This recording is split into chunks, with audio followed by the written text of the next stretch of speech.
I heard my sister say we don't feed extras before I even saw her face. That sentence cracked through the warm buzz of the restaurant, like cold glass breaking on tile.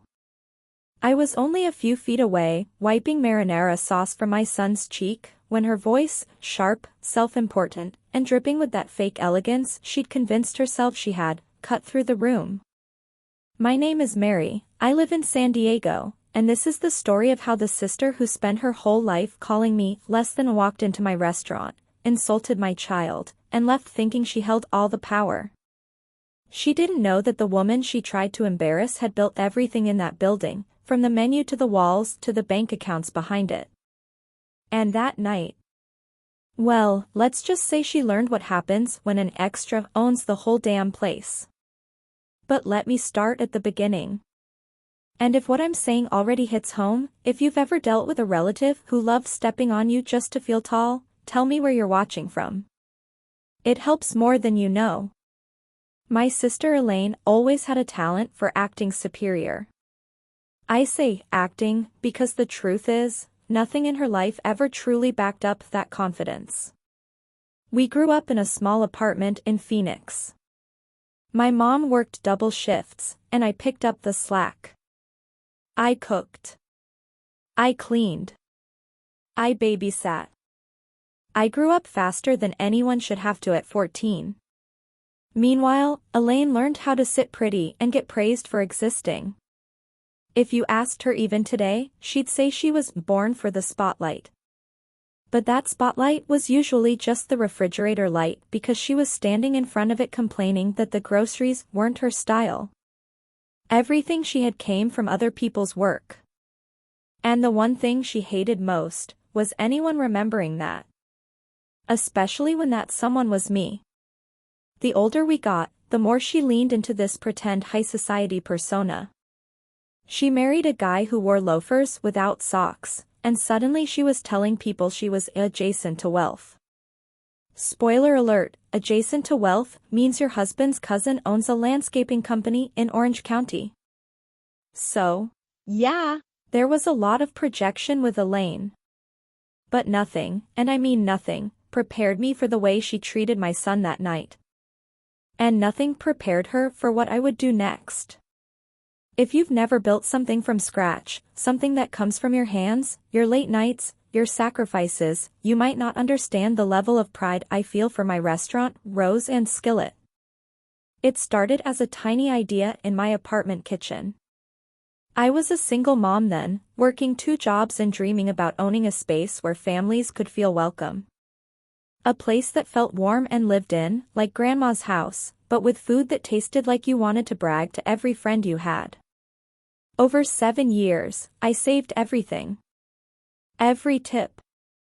Every tax return. Every extra dollar I could squeeze. I took culinary classes. I learned bookkeeping. I worked morning shifts at a bakery and night shifts at a diner. Eventually, with the help of a small business program in San Diego, I signed the papers. I cried holding the keys. My son, Tyler, was 6 then. He walked through the empty space and said it smelled like happy dust. That kid, he's always had a way with words. Rose and Skillet became my entire world. I hired a staff that felt like family. I oversaw every detail, from the copper light fixtures to the way the servers placed napkins on the tables. My sister knew I worked in the food business. But she never asked for details. Not once. She never cared that I had become something she said I'd never be. It was easier for her to keep me in the little box she'd built for me. But that night, the walls of that box shattered. It was a Friday evening, one of our busiest nights. The restaurant smelled like garlic butter and roasted rosemary. Laughter bounced around the room. And Tyler was sitting beside me, swinging his feet as he munched on a breadstick. I was reviewing some new menu cards at a side table when I heard the door chime. A familiar perfume hit me a moment later, strong, floral, and expensive in that department store tester bottle kind of way. Elaine. I didn't look up at first. I wanted to see how she acted when she walked into a place without knowing whose domain it was. She strutted in wearing oversized sunglasses even though it was nearly 8 p.m. Her husband trailed behind her like a personal assistant. And then, she spotted us. Her face pinched. Like someone had served her warm milk. She walked over, heels tapping sharply on the hardwood floor, stopped right in front of Tyler, and gave him a look I would only ever describe as disgust. Then she leaned toward her husband and whispered, though she meant for us to hear. "We don't feed extras." My son froze.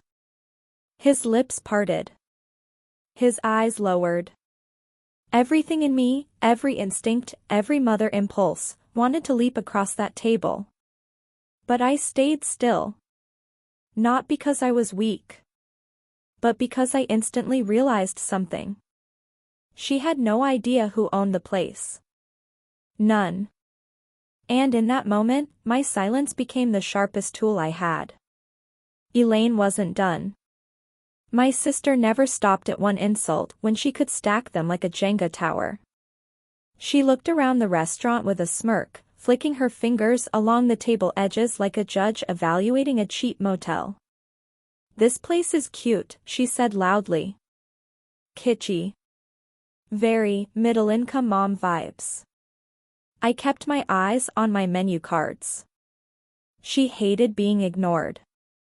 So she doubled down.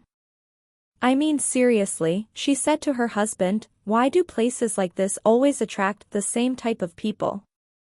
You know, the ones who bring kids everywhere like they're accessories?" She glanced right at Tyler's face. He shrank into his seat. My heart cracked. But I still kept quiet, because the plan forming in my mind was bigger than a single comeback. Then she snapped her fingers, as if calling for a servant, and waved down one of my servers, Mia, a kind young woman who was working double shifts to save for nursing school. "Excuse me," Elaine said, voice sharp as a nail. "We'd like a booth. Away from this." She nodded at me and Tyler as if we were unpleasant smells. Mia's eyes flicked toward me, confused but professional as always. I gave her the smallest nod. "Go ahead. Let her dig her own hole." Elaine smirked like she'd won. She had no idea the entire restaurant, from the table placements to the payroll system, ran through me. And she was about to make the mistake of her life. After being seated, my sister kept glancing at us, waiting for a reaction. When she didn't get one, she started talking louder. "This menu is so basic," she declared. "Do they have anything that isn't fried or drenched in cheese?" Her husband agreed with whatever she said, his eyes glued to his phone. Mia brought water. Elaine lifted the glass, sniffed it. "Is this filtered?" she asked. "Yes, ma'am," Mia said politely. "It smells cheap." I saw Mia's shoulders drop before she masked her disappointment. That girl worked so hard. She didn't deserve this. Elaine wasn't finished. She asked question after question in a purposely condescending tone. Demanded item substitutions that didn't exist. Asked whether the plates were microwave safe, whatever that was supposed to mean. But the moment that nearly made me stand up was when Tyler got up to go wash his hands. As he passed their table, Elaine whispered, "Make sure you don't touch anything. This place probably cuts corners." My son rushed to the bathroom. I stood slowly, feeling heat crawl up my spine. But I still didn't confront her. Not yet. Because across the room, I could see the perfect storm building. My manager, Luis, walked in from the back office. He saw the way Elaine was treating the staff. He saw the way she kept pointing over at me. He headed toward her table. He didn't recognize her as my sister, he just recognized her as a problem. And that was the moment everything shifted. Luis approached their table with the calm confidence of someone who has seen every kind of customer meltdown imaginable. "Good evening," he said with a polite smile. "I'm the manager. I just wanted to make sure everything is okay at your table." Elaine leaned back like a queen on a velvet throne. "Finally," she said. "Someone with authority." I had to bite my lip to keep from laughing. She straightened her posture, ready to perform. "Your server is clearly overwhelmed," she said. "She doesn't know the difference between filtered water and faucet water. And the menu is—" "Ma'am," Luis interrupted gently, "I've received reports that you've been rude to the staff and making personal comments to other guests." Elaine froze. Then scoffed. "Excuse me? Are you seriously taking their word over mine?" Luis held steady. "We have a policy here. We protect our staff from harassment." Harassment. The word hit her like a thrown stone. But she quickly composed herself. "You're very bold," she said. "Do you know who my husband is?" "No, ma'am," Luis said. "And it doesn't change our policy." She inhaled sharply. "This place will hear from my attorney," she said. "I'll have you all fired. I'll have this place shut down." Luis offered a polite but unbothered smile. "That would be difficult," he said. "Why?" she snapped. And Luis said the line that sent a delightful shiver down my spine. "Because the owner is here tonight." Elaine went still. Her eyes darted across the room. Scanning faces. Looking for someone who fit whatever image she had of a restaurant owner. Someone rich-looking. Someone important. Someone who wasn't me. She didn't even glance in my direction. That was the moment I stopped feeling ashamed, or small, or quiet. That was the moment I decided. Enough. If you're watching this and you've ever hit that point, the moment where you stop begging to be treated with respect, hit the like button. Because what I did next changed everything. I waited until she was mid-rant again, waving her hands as she complained about low-class establishments. Then I stood up. My chair made a soft scraping sound that somehow felt louder than the chatter in the entire room.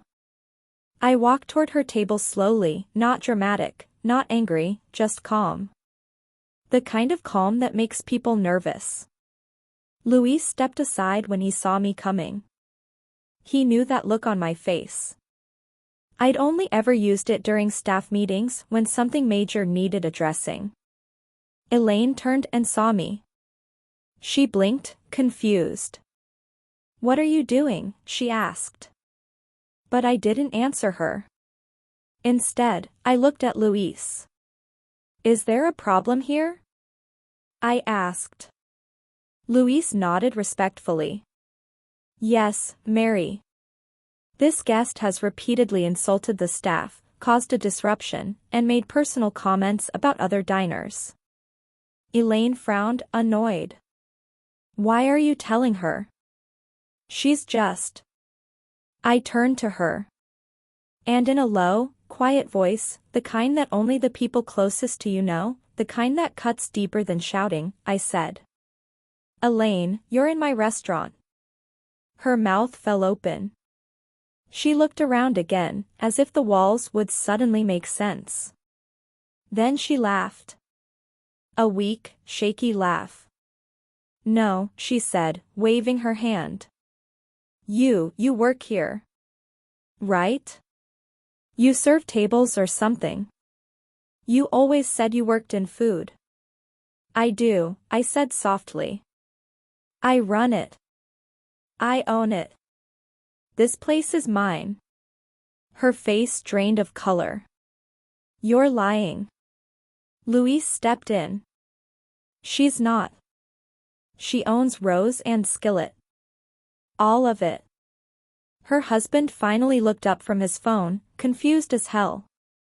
And in that moment, I saw the exact second my sister realized she had built her entire personality on the idea that she was above me, and it all collapsed.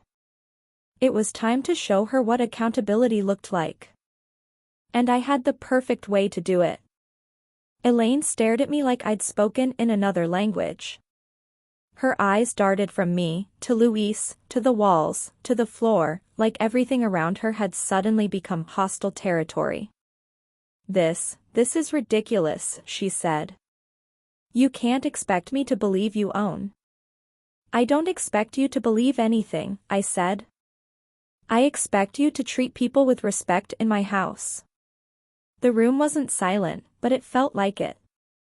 A few diners had paused mid-bite. Mia stood frozen by the kitchen door. Even Tyler, who had come back from the restroom, stopped beside me, listening with wide eyes. I put a hand gently on my son's shoulder. He leaned into me. Elaine swallowed, her voice wobbling.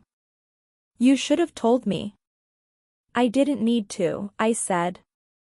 You should treat everyone like they matter. Whether they own the place or serve the table. Her husband shifted uncomfortably. This is embarrassing, he muttered. It was embarrassing. For her. I wasn't angry anymore. Just steady. I'm not throwing you out, I said calmly. But you're going to apologize. To the staff. To my son. And you're going to follow the house rules like everyone else. Her mouth twisted. She wasn't used to being corrected. Ever. But, she started.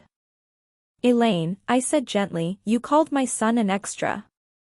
She froze again, shame flickering in her eyes. And you said this restaurant attracts the wrong type of people. Well, the people here are the ones who helped me raise this place from nothing. They are my family. My community. And you insulted them in front of me. I stepped closer. So yes, you're going to make this right. It was the softest tone I'd ever taken with her. And somehow, that made it hit harder. She looked down at her lap, breathing shallow, like she was slowly shrinking in her seat. And then, something I hadn't expected happened. She started crying. Not loud, not dramatic, just quiet tears sliding down her face, messing up her perfect mascara. Her husband sighed.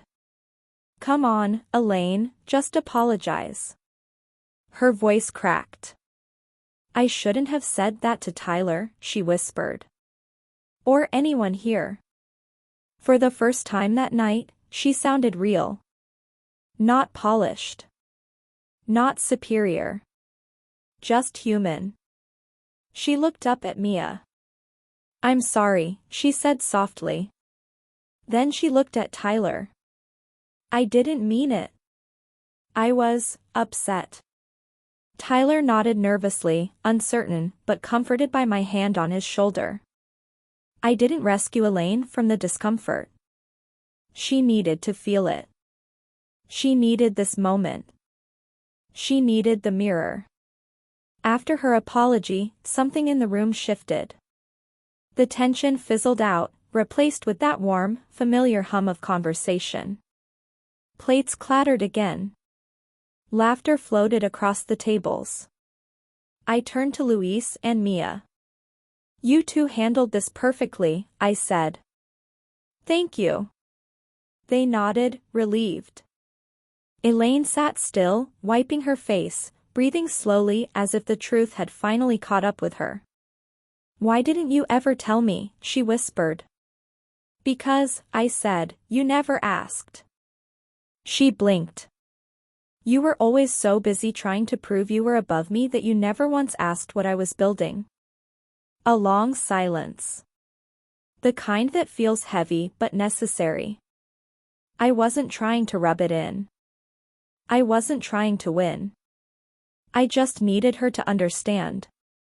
Money doesn't make anyone better than someone else, I said. Respect is free. She nodded slowly, letting the words settle, maybe for the first time in her adult life. Her husband put a hand on her shoulder, gently, thoughtfully. Maybe he'd been waiting for this moment too. I didn't expect what came next. Elaine stood up. "Can we start over?" she asked, eyes hopeful but scared. I didn't answer immediately. Not because I didn't want to, but because I needed to be sure she meant it. And before I could respond, something happened that made the entire room fall quiet. A young couple near the back stood up, clapping. And then another. And another. Until half the restaurant was applauding. I froze, embarrassed, surprised, overwhelmed. The couple called out, "We've been coming here since you opened. You deserve this moment." Someone else added, "Best food in San Diego, Mary. You built something real here." Luis grinned at me. Mia wiped away tears.